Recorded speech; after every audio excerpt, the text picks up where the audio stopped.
Hi, and welcome to another episode of Hot Takes with me, the Silver Fox.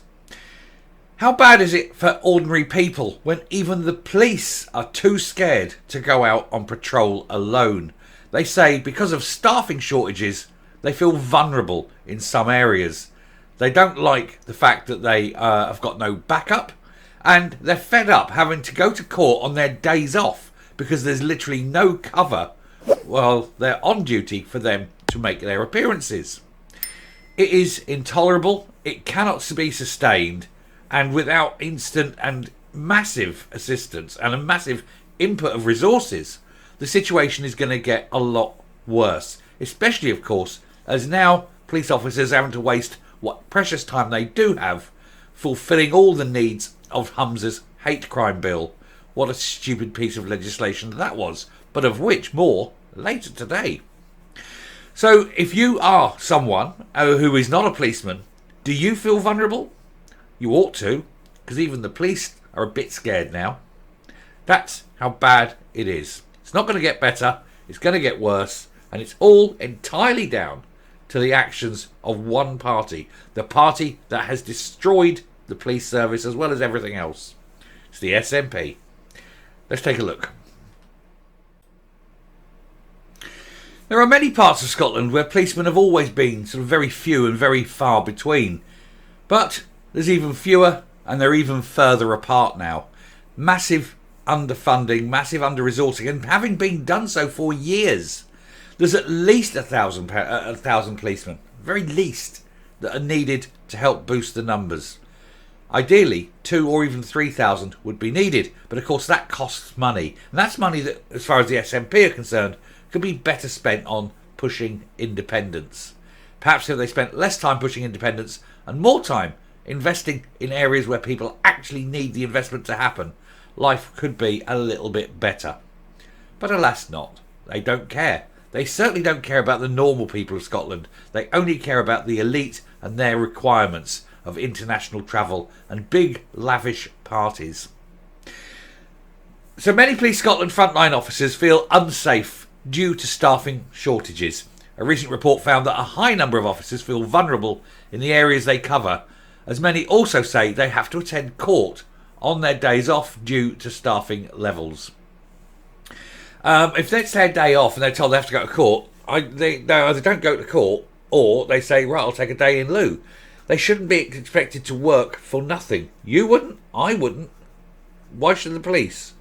That shouldn't happen. Many Police Scotland frontline officers feel current staffing levels mean they are unsafe, a watchdog has found. Her Majesty's Inspectorate of Constabulary in Scotland reviewed Police Scotland's wellbeing provision and found staffing levels were prominent concerns for officers.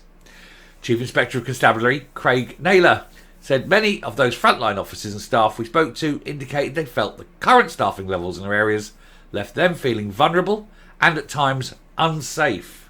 Well, they've got no backup. They're expected to go into areas on their own. It can be quite worrying. He said, we heard consistently that more needs to be done to ensure the pressure associated with the dynamic and demanding nature of policing does not disproportionately impact the front line and that the load should be more evenly shared. Resource levels also impacted on time away from work, with the cancellation of rest days disrupting the quality of recovery time and officers and staff reporting difficulties in trying to re-roster days off. Compounding this problem was the requirement to attend court, often on rest days, with officers and staff only being required to give evidence on a very small number of occasions, adding to feelings of frustration. It isn't going to get better while there is no money pumped in, while they aren't willing and prepared, and they being the SNP government, aren't willing and prepared to give the resources necessary to provide a proper policing service. But I get the impression, genuinely do feel, that they don't actually want a proper police force.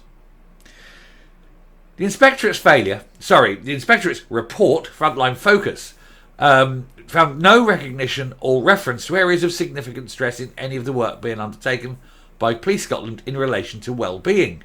But while the force offered good support to its officers in times of crisis, a number of other issues affected their well-being. A scarcity of resources and stations in poor conditions were issues of concern to staff and officers. HMICS found police buildings with holes in the roof, water running down walls, and furniture in a poor state of repair. Mr. Naylor said police officers and staff support communities during their times of need, witnessing trauma, distress, and the acts of violence on a daily basis. They're exposed to incidents and experiences that most people will never see in their lifetime, and they do this willingly, often running towards the danger as others run away. It is essential officers and staff are looked after before and if they become unwell, so they can continue to deliver this service to the people of Scotland.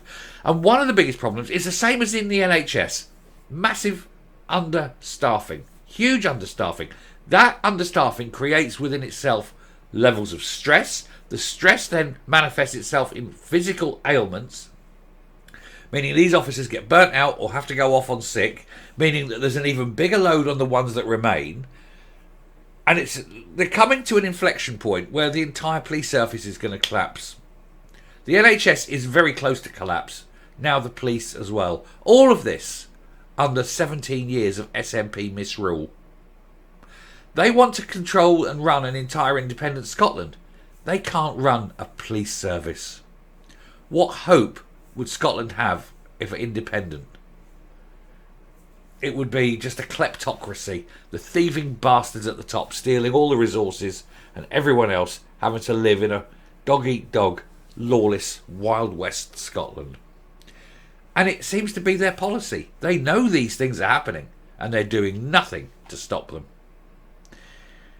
What a sad case, what a sad day, and what a terrible indictment of Scotland under the under the SNP, because everything is failing. Education, health, law and order.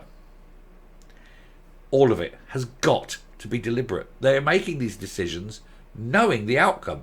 People are telling them, if you do this, then this will happen. And they're still doing it. So none of this is just accidental, of course. All of it deliberate. They're making Scotland so bad that they can say, look, vote for us. We're the only ones who can deliver and make Scotland a good and better place. But they're the ones that have made it the shithole it's becoming. And coming up, I think as far as the SNP are concerned, if they have a really bad, poor, underfunded, understaffed police force, then no one in the police will have the time, resources or effort to investigate them for all the various things they are getting up to. That seems to be the plan. I think it's time that policing was changed in Scotland and there was a breakup of Police Scotland back into individual forces, and that way no one chief constable can be owned by the SNP and thus the entirety of the police controlled. Number one. Number two, anything investigating the government must come from an outside force, a non-Scottish force, and perhaps some national crime squad across the whole of the UK could be involved in dealing with things like that. Special branch would be an ideal choice, perhaps. That way, there would be no way that underfunding the police would mean that the SNP couldn't be investigated for all the various crimes they're doing. Anyway, it's something that has to be looked at because it's people that will ultimately suffer when the police force does eventually collapse. I shall stop there. Thank you very much for watching. Do please hit the subscribe button, ring the bell, leave a like, leave a comment, please share the video, and I will speak to you later. Bye.